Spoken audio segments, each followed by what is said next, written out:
Howdy, I'm Hasu, captain of the Atlas Hordem, and today we're gonna be meticulously analyzing the Metaphor Refantazio trailer. The announcement once was called Project Refantasy. Unfortunately, I could not react to it during the Xbox showcase. My power was out because, Edison was like, hey, you know what? We're gonna be fixing the electricity. I'm like, okay, cool. And we already got the leaks for Reload and P5 Tactica, so I was like, all right, whatever. My brain was like, maybe they have another trailer, but damn it, I didn't realize. I was like, maybe not. That's, it hasn't happened before, but you know what? Maybe this leak was on purpose. Here's the right hand, so you don't know what the left hand is doing, right? They kept that secret from us by giving us some other leaks so that we would be surprised that Metaphor Refantazio was coming out. Now, so obviously, since I have no reaction, I've already seen the trailer in my own time, so we are definitely just going to analyze it. I'm excited. I've been waiting for Atlus to do a fantasy game. You've seen the trailer how many times now? I've seen it like 10 times already. I've just been thinking, contemplating on what I want to see. Alright, I'm gonna pause here just so I can give you guys some information on the aspect of what this means and what is this referring to. Studio Zero is Katsura Hashino, Shoji Meguro, and Shigenori Sojima. They were the original teams for P3, 4, and 5. Obviously, after P5, they were like, alright, we're gonna go do our own thing, and Daiki Ito, who did Golden and P5 Royal, you are now the head of Persona team, right? So, Daiki Ito is making P6 and maybe, P7, P8, however many games he'll have in the Ito era, right? Much like how the Hashino era was basically 3, 4, and 5, and all the games leading up to those are in between interquels. This is their studio. This isn't their first game. This is their first new game, but this is not their first game. Their first game was actually Catherine Full Body. That was definably the first game on their roster. I think the only game so far, other than Project Refantasy, now renamed Metaphor Refantazio. Catherine Full Body is a remaster of Catherine, the original, and or Catherine Classic if you count the Steam version. But that's just, ancillary information that you might need to know or want to know in case you have no idea who Studio Zero is. But yes. And basically, Katsura Hashino was like, okay, cool, we're gonna go do our own thing. We want to make games. We want to innovate. We want to revolutionize. And then what if the world we live in today is their utopia? Which is fascinating, right? Because where have we seen this theme before, right? Well, I haven't finished the game, but DDS. I love ancient civilizations. I love high fantasy. I love archaic, antiquated societies, very like medieval era. Whosoever hath truly earned the greatest faith of the citizenry shall ascend to the throne. Now, if we take a look at DDS, that is literally the same thing, right? With the tribes, the 7 tribes fighting to get into the temple, or basically the Tower of Babel, and climb to get to Nirvana. Somewhat similar. Again, obviously, look at the animations. Lovely, wonderful. And we have our protagonist here. Heterochromic eyes, one blue and one yellow. Fascinating, because yellow, obviously, what do we know that as? Usually a god, or regarding the Velvet Room, some sort of entity that is fairly powerful. The blue, interesting, very Persona 3-like, which, I mean, if we take a look at this protagonist, looks very similar. Blue hair, and he looks like Aigis and Minato's child. And also we have our Navi, literally, that's the character's name. I believe her name is Gallica, but does say Navi on the party menus. This is our Futaba, our Teddy, our Rise, our Fuka, our Fucka. This is fascinating because this is fairly reminiscent of Catherine's. This is fairly similar to Dumuzid from Catherine as well, design-wise, but we're gonna see a lot of Catherine aesthetic here. Shall ascend the throne. Yeah, there we go. Yeah, see that close-up right there. Let's back up. See that close-up? Look at that. That actually looks like Thomas Mutton too. Look at that. Oh my god. This actually straight up looks like Dumuzid. It's uncanny. And Katsura Hashino, P3 through 5. Over 10 years, he has languished under this curse. How much? Oh, it's a male? Men back then did wear kilts like that, basically. Yeah, you can see it like the coats. It's more of a shirt, but like just a really lengthy shirt. Just to look elegant. Interesting too here that there is that little center, the epicenter of these thorns. As usual, very red, but also Catherine-like too. So we're assuming this is going to be similar to Monogatari. Energy that is usually used in Atlus game, SMT and or Persona. And here we got to look at the UI design, and I I'm in love with it. Old cartographer, right? Somebody mapping out a location or mapping out, obviously a map, the little circles and stuff. And like, it has that Vitruvian man design. Very Da Vinci-like, very old Italian, more papyrus-like. Atlus keeps doing it. But also, we have seen this style before. Again, we've seen it in Catherine. Obviously, this is the protagonist. Name is Seeker, or a title is Seeker. No idea who this is. Russell is probably this person, the mage bitch. I'm assuming some sort of sage or something. And, oh my god, look at this. Interesting, I don't know what that means. The mission, I'm assuming this is what mission or like chapter we're on, I guess, in the corner here. And the calamity says 0, so maybe that's like Persona 5, where it's like days until arrest, days until this, days until that, right? Each palace run. Fairly interestingly enough, this is very Gravity Rush aesthetically. 1800s, very 1700s, right? And then we have the date. 6/01 Flames Day. So Flames Day, I guess, is a day. I don't know which day it is. It could be a Monday, it could be a Tuesday. Obviously, this is their version. Let's just assume it's a day of the week. Sunday through Saturday, right? They have Flames Day. Maybe that's their Friday. It is the afternoon, so there is a day-night cycle. There's no moon phases, so this is going to be somewhat more Persona-like, if anything. Or time will just pass, like in other games where there's an actual time clock and you'll actually legitimately go from a day-night cycle. Sun, I guess it's sunny instead of, so that's the indicator illustrating that it's sunny. It looks sunny, no clouds very much. Just, I guess it looks cloudy, but I guess if anything it's just like 30 or something. And then we have 23. I don't know what that means. We have no idea what that means. Is that like the weather? Like degree? Maybe? Alright. And then there we go, right? See in the bottom left, you can bottom right. Let's talk about the bottom left. Again, the mini map, very similar to Persona 5 and 3 remake. Obviously, it's just in the left corner instead. And then we have Royal Capital, Grand Trade, Sunshade Row. You guys can't see it. Even I can't see it. His Majesty killed in his own bed. Oh, wow, damn. So we have, obviously, a very tropey introduction, plot point, and or instigation. The inciting incident, setting up some semblance of a narrative. Obviously very simple, but obviously it's probably going to be much more complex than that. Cartography, topography looking, old, ancient, pirates looking. Then on the bottom right, we have Seeker, which is his title. I'm assuming that's just the placeholder for now. Maybe you'll be able to name him, but that'll be like his title, right? You are the Seeker. Go out and find out, I guess, who killed His Majesty, right? And we are the seeker of who the murderer is, I guess. I don't know. HP and then MP. We have the portrait of our protagonist here. Obviously, again, heterochromic eyes. And we also have his archetype or whatever. We'll see that a little bit later. We're assuming. So very DDS, very SMT, very Persona-like, obviously.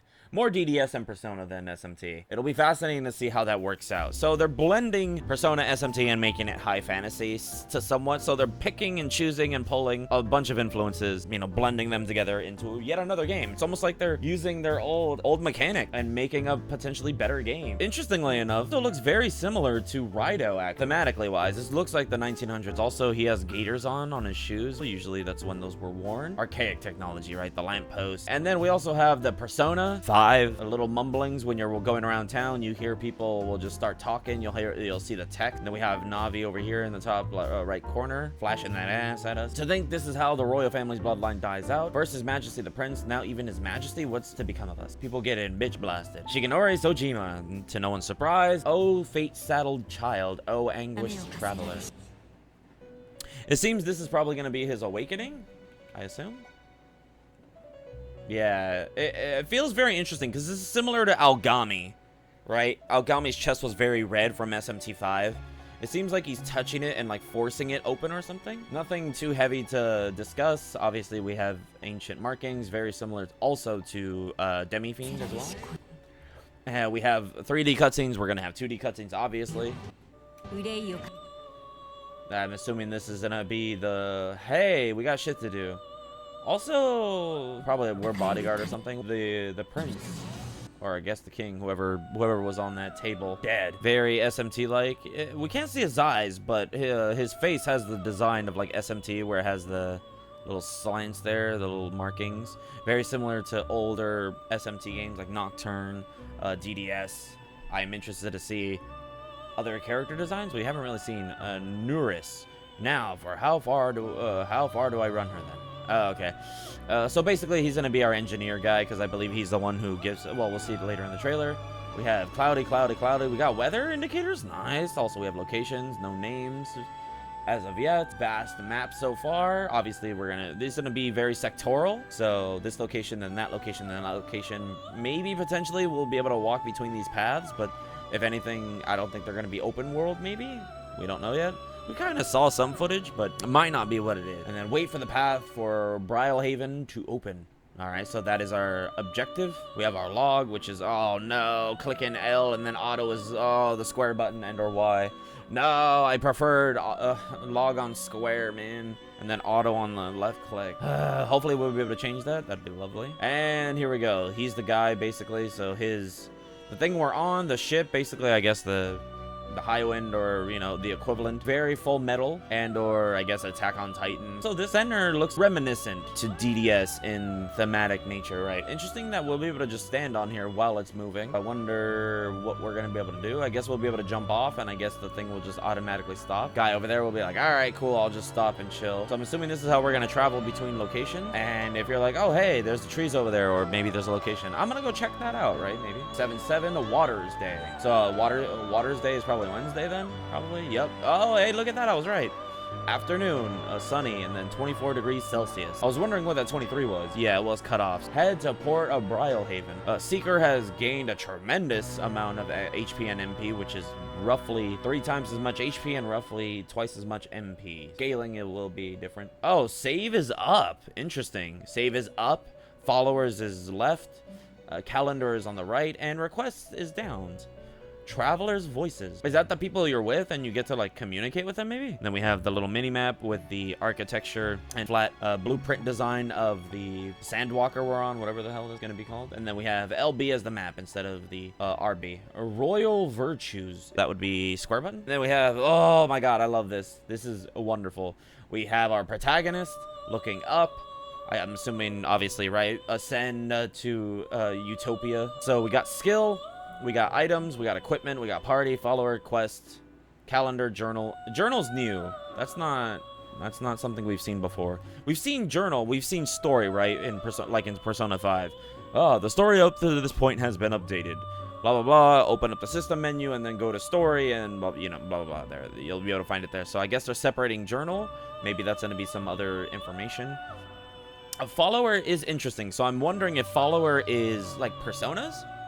Because it's odd, right? Because we have party, which usually showed everybody, and stats, right? Which is fascinating. So obviously equipment, items, skills, obviously those are all normal, but follower is new. So I'm assuming that's either our personas or the archetypes or whatever they're called. We have our money, we have our mag. I always forget what mag is called, but yeah, there we go. Simple little confirm and back buttons with little papyrus sheets, little scraps of papyrus. I love that. Quests, those are the most intriguing things. Awaken Steel. So obviously probably our swords or whatever weapons each character uses. I do love the fact that these are all arranged around his brain, right? Because I'm thinking, what do I want to do? This, or this, or this, or this. And obviously, since it's on equipment, we have the number 03, select command. Selected command, right? So it has the number 3. So skill, item is 1, item is 2, skill is 1, party is 4, follow 5, quest 6, calendar 7, journal 8, and system 9.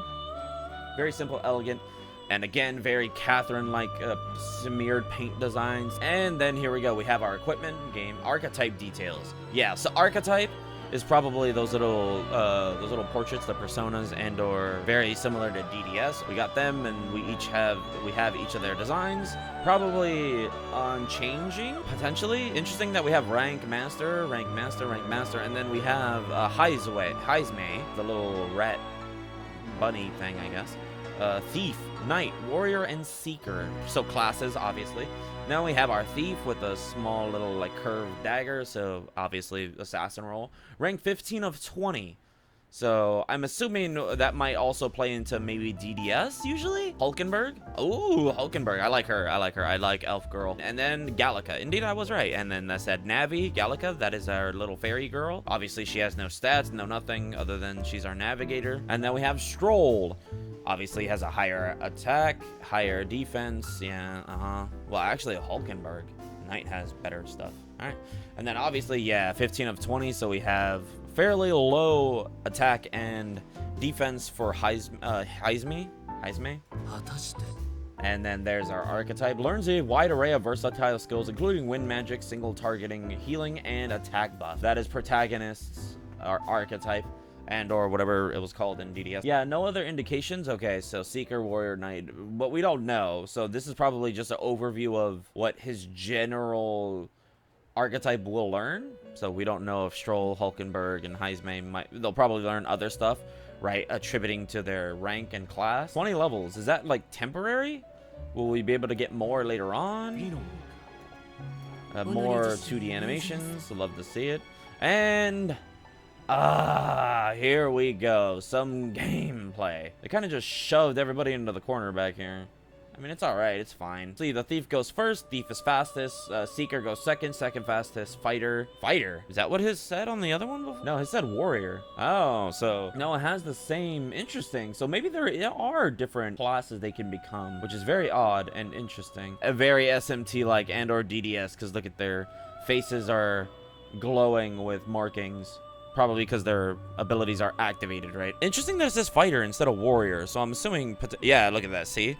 Oh, I see. Maybe as you rank up, it becomes a different title. So like fighter, because he's relatively low here, 150. Whereas he's a master rank later on. If we go back, he says warrior here. So that might be the max rank up. And potentially, so like thief, knight, fighter, and seeker, maybe based on rank, those titles will change. So like maybe knight is her max form. Thief isn't really maxed out though. So fighter is probably, you know, a lower version of warrior. Also interesting, we have a yield turn. So we actually have a pass. We don't actually have Persona where you have to do something. You can't really pass in Persona. And then synthesis. So we have a team up attack, which is the B button or circle button. Very similar to Persona 5. And we have the paint splashing like Catherine. Have some of their own aesthetic and iconography. Homo tenta. So it's a tooth. We're using a lot of the Latin names. I love it. Okay. We have a little broken tooth with holes in it. We have a butterfly. Probably spore butterfly. And then what else we got? We got a parasitic flower. Archetype is probably obviously Y, which is triangle, so that's gonna be Persona. And then weapon, wheeled weapon, interesting. Square? Fascinating. Instead of attack. So, and then synthesis are like, I'm assuming, yeah, team up attack. And then items are use supplies. That's fascinating that they put items as square. Because usually items was square or X on P5, and it will be with P3 reload. Retry? Turn back the clock. What? That's... Alright, we have examination, and the top and down, target left and right, stats, auto. Probably right-clicking if the left one is turn back the clock. Turn back the clock, so undo a turn? Fascinating. Designs look great, shadows look wonderful, nothing to complain about. And then, obviously, synthesis, seeker. Okay, so I'm assuming that's... Okay, cool, lovely. So that'll be me combo. Yeah, look at that. Fighter and seeker are gonna combo up. So deals medium physical, light damage. So light damage is basically bless. Okay, cool. So we have physical. Oh, interesting. So there's gonna be magic and physical bless skills, similar to SMT5. Horse-drawn carnage. Oh, nice. Instead of carriage, horse-drawn carnage. Gakik, Gakik, Gasik, Gasic, Gasike, Gasis. I don't. Gacyclo? Gasyke. Okay. Gacyclo. So obviously this is wind, and then this is Garu, and then Garula, Gacyclo, which is obviously the higher version. And then Mataru Kaja, which is the attack buff for everybody. Cool. No Tarakaja. Oh, Tetra Break. Nice. Or, well, Tetrakarn is you get a physical barrier. So Tetra Break will break the barrier. Adventures, Curiosity. We have no idea what that does. Is that all? No, those aren't Almighty. So those are the icons for support skills. So we have no idea what that does, but it costs less than Matarukaja. So support skills are gonna be the little Atom, and then Horse-Strong Carriage. That looks like a physical. And then we have, there's physical, right? Like Piercing or something. Maybe? It looks like a FMJ kind of, so I'm assuming that's gonna be like pierce damage. Then we have Rider of the Blade, which has the little light symbol, obviously. Then we have the Cyclone, which obviously wind. Tetra Break again, support. Something simple, something elegant. Oh, yeah, very old Victorian design. New fantasy drama unfolds. Very Fire Emblem-like as well, right? But also Catherine. Throwing a lot of old games together, right? And using them as heavy influences, which is fine because it's their own game. Other than Fire Emblem. Say they are finally dipping their toes in high fantasy, and I am excited. And I love this. I love these handshakes, which is ka-ching! We get the new bond. And also, very much like the Vitruvius Man, what is this very symbolic of? The painting, right, of Adam and God touching fingers, right? This is very similar to that, but also very Vitruvian and old Victorian art style. I love it. Nothing other than ancient language we do not know. Maybe this language is... No wonder why this game has taken so long. Did they actually make up their own fake language? I would love that. And then we also get Skateboard, Skate Sword. Mission 0, a path open, 0, 0. And, I mean, we're on the fucking moon, so I guess we're gonna deal with Kaguya. I'm kidding, I don't know. Hey, look at that, yeah. Magic Seeker. Ah, yep. Again, look at that, yeah. So these are gonna be based on class and rank. So when you're master rank, you'll be placed in a different class. Or if you specify where you're going and what skills you use, so like Magic Seeker, right, because you're focusing on magic skills, and then you have Sword Master, so I guess more physical skills, and then Magic Knight, yup, because you're choosing to put her with more magic skills than physical or whatever skills, right? And then you still have the Thief, again, nothing there, no differences, so I guess, you know, obviously just a placeholder, but yeah, and then look at the design is different. We have crossed halberds in the back, and we have a claymore, it looks like, for the Swordmaster, I think. So yeah, we're on the ship. Is this gonna be the crawler that we were on? Gallica? Strange. So he sees a strange light shining in the sky, the way it's written. I feel like this light is meant to be the key to the new world or something? Yeah, so again, whatever utopia we're trying to get to. And basically, she's somewhat like our Pixie, I guess? I'm wondering if this is how inspired this is by, or influenced by. Interesting. What book is he reading? Can't really say. It's a little. All right. Damn. Love the art design. Love the character designs. Love the lighting. Level design is great. Obviously, we only see parts of the map. Only the stuff that are within our vision. So, obviously, the front and behind us on the map, the blueprint, fade out, and I'm assuming as we move, new stuff will fade in, old stuff will fade out, depending on your direction you're going in. Alright, and then here we have our victory screen. Yeah, so this is potentially either Awakening here. Well, we'll talk about that. I'm sorry. So this is very, very similar to P5. So instead of P5, Joker running in, from a load, and then going back to the overworld of the level design from the combat arena, right? And then drop items, hell yeah, results, and then you have the papyrus notes, like a little black book. Basically bookkeeping, right? And then, oh, hold on. So yeah, so this is probably the first transformation, I assume, because we see the markings, which indicate that the archetype is basically going to appear and or summon, very similar to like Persona with the masks or the cards. And then, hey, look at, yeah, look at that. Very similar again to DDS, right? The Vitruvian Man overlaid with the heart. Obviously, you're connecting and becoming more. This is fascinating. I wonder if this is in the Awakening or something. This looks very Catherine-like, if you've noticed. If you take a look at the art style and the drawings, very, very Catherine-like. If you haven't played any Catherine or Catherine Full Body, if you go take a look at the scenes, these animated cutscenes are very similar in design. Yeah, so that looks like the Demiurge, somewhat. Bit of a design change, if anything, but very similar. But it could be someone else. Interesting, though, that there are the apples. But it is existing world. We see... Wait, is it? Yeah, we see the... It's a bit of a castle. It's a castle wall behind them. Behind the Demiurge or whatever the hell this thing is. It looks similar in design, but it might be something else.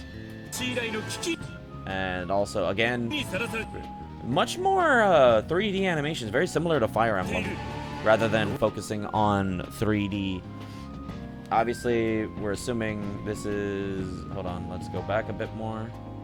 We have no idea who that is. We have no idea who that is. I think that's one of the characters. These are the characters you'll get, I think, at some point. I remember that pink-haired girl somewhere later on. And we have the Vitruvian Man, or, well, inspired looking design. Very similar. But also, interestingly enough, looks very similar as well to Algami from SMT5. If you notice this chest section, looks very similar to Algami, because that was the part that was like reddish on his body. I know those are feet, but they also look kind of like the cape that Algami wears. Again, Seeker 450? Damn, 450, 380 S. Oh my god, that's a lot.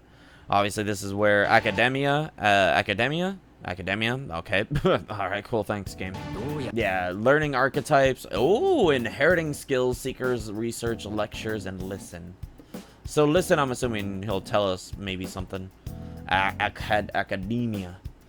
So obviously learning archetypes is going to be very similar to Magatama, or what was it? I forgot. Yeah, Magatama or something from DDS, where after you finished one you would pick another one and then you'll get a new set of skills and add new skills. And then inheriting skills is going to be interesting. I don't know what that's going to be about or how that'll work. Seekers research, again, lectures, probably informational stuff, lore. But we do have symbols, so again, to their own made-up ancient and/or language and/or modern language for them. And then we have our stats. So wait, hold on. Maybe hold on. Where is this? It's not showing what it is. So maybe Seeker's Research. Maybe the Seeker's Research is going to be this. It makes the most sense compared to inheriting skills or lectures.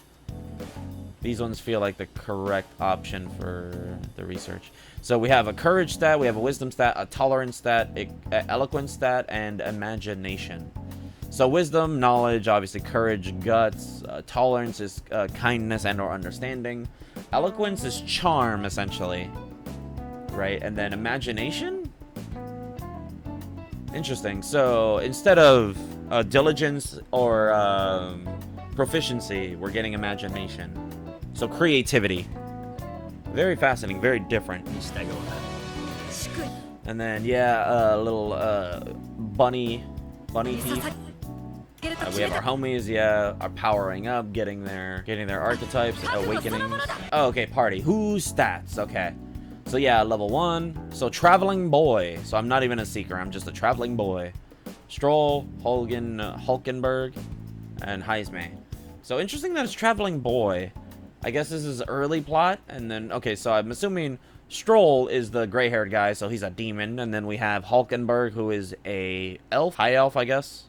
Right? Because high elves are the white ones, and then dark elves are the black ones. Don't blame me. I'm not racist, bro. Don't blame me. I'm not the one who named them that way. That's just how it's been. And then Heisme is our bunny thief. Very interesting. Very, very erratic and very different rankings. Because before, everybody else was mastered except for Heisme, and then now Heisme has the highest level here. Very odd. Front. Oh, okay. Interesting. What? Change party tactics. Confirm back. And formation? Oh, okay. Formation, front and back. Are they bringing in P1 and P2 stuff? Front and back? I know in P1 or P2 or both, you have party members in the front and then you have party members in the back. And also, I think SMT4A, PQ, I think, also had that as well. So maybe we'll see that make a return. And then this is, okay, so they went from the party back. So what the fuck is the follower menu? Alright, Truth of Humanity is laid bare. Alright, very cool designs. I'm just gonna steal. Oh, okay, alright. We got a flower weird thing. And then we got a dragon. Also, right, I forgot to mention this. We have the press turn system over in the top corner, like little explosions. Pink ones indicate that it is the enemy's turn, and then we had blue ones with pink, which obviously represent the player turn. Yeah, so it's pink with blue when it's the enemy, and then blue with pink to represent the party. Defeat the fire dragon Mauna. And then, yep, we got critical. Damn, yo, that's fucking, oh, look at that. Where are the other party members? I guess they, alright, makes sense. They deload them, so, you know, you have this cool little cutscene animation play out. Alright, bitch got a crit. We 150 damage. Trickster?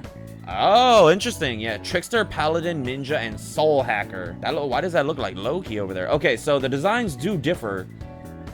Because this guy has a zebra stripe on now from the protagonist, instead of the other design that we've seen so far. So they can change and alter, I guess, depending on what path you go down, potentially.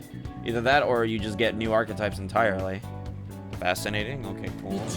Ninja, Paladin, obviously again, and then here we go. Thief, Knight, Fighter, and Seeker, obviously lower rankings of probably whatever classes they're in, or potentially of a single class, and then obviously they'll get there and then diversify and also specialize, you know, Magic Fighter, Magic Knight, Magic Seeker.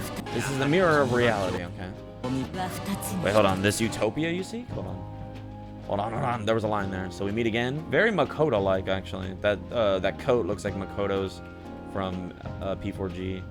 This Utopia is our countryman. This is the Utopia our countrymen should aim for. Okay, unfamiliar man.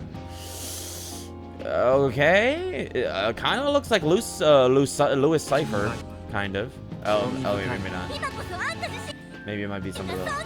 Okay, we fight for justice. Yeah. Everyone's fears and anxieties. Yeah, hold fast your ideals. Very similar to Persona. Also, this guy looks like the highwayman from P5X, the persona that the P5X protagonist awakens to. Somewhat similarly.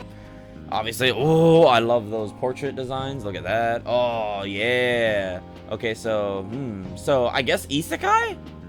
Is this an Isekai, the video game? Which I guess would make sense. It all began with the novel in my possession. So he has a book that he brought from the real world, I guess, which will probably be the crux and or the portal he'll need, the, you know, the artifact he'll need to go back, right? Because it's a portal from his world, so that has an attachment to the world he came from, so he'll be able to use it to get back. Very interesting redacted information here. Very CIA-like. Weird.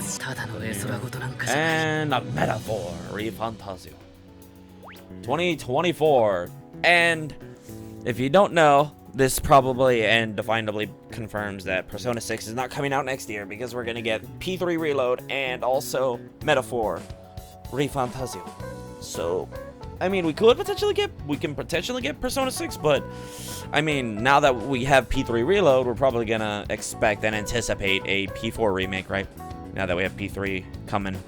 So everyone's gonna assume and or expect and hope that P4 will get it as well, which probably will if this happen. So that means Persona 6 is gonna get pushed back, and guess what? You know what? We get to enjoy these games. We get to enjoy a Metaphor, we get to enjoy P3 Reload, we get to enjoy P5 Tactica, and then P4 Remake, and then probably P6, and maybe Persona 5 Arena or something. We don't know yet. Yeah, obviously Xbox, but they will probably be definably coming to all platforms. This is just Xbox announcing it on their own, you know, showcase first. Let people know, hey, it's gonna be on Xbox. All right, it'll be on Xbox. Please buy it on Xbox. Marketing priority. They paid for that. That's fine. But until then, that's all for now. That was a wonderful, meticulous analysis of the trailer that I've done. I'm not gonna really delve too heavily into the plot because there's only so much we can do, right? Because it's all just random cutscenes thrown together. I have no idea where they're going to be placed. We can get some backstory. We've gotten some themes already going on. We got some hallmark and or trope indicators of what the plot's going to be like. We have inciting incident, which is the prince was killed and then the king himself as well. So both of them are dead. So basically the royal family is gone, I suppose. Or maybe they've been put in a weird Sleeping Beauty and or Snow White coma. That's what it seems like, because he was still there, but maybe he's dead, or maybe, I don't know, maybe they were doing a magical autopsy or something. But that's it for now. If you guys have any thoughts, if you guys have any details that I missed, this is just the start of the discussion. I just wanted to bring out my analysis and thoughts on this, so that's going to be fun to hear what you guys think in the comment section down below. I'll go talk to you guys there. Oh, I'm so excited. Oh, man. I love high fantasy, so this is right up my alley. I'm excited, and I appreciate that they're continuing Persona 5's UI design in their games. But until then, that was my analysis. I've been Hasu, captain of the Atlas Whoredom. Subscribe, hit the notification bell, hit the like button if you enjoyed the video and if you enjoyed my analysis. And I'll see you guys in the comment section down below and discuss further there, just to hype ourselves into oblivion for this game. With that being said, I'll see you guys in the next video. Enjoy the rest of your day, however you choose to spend it. Itadakimasu.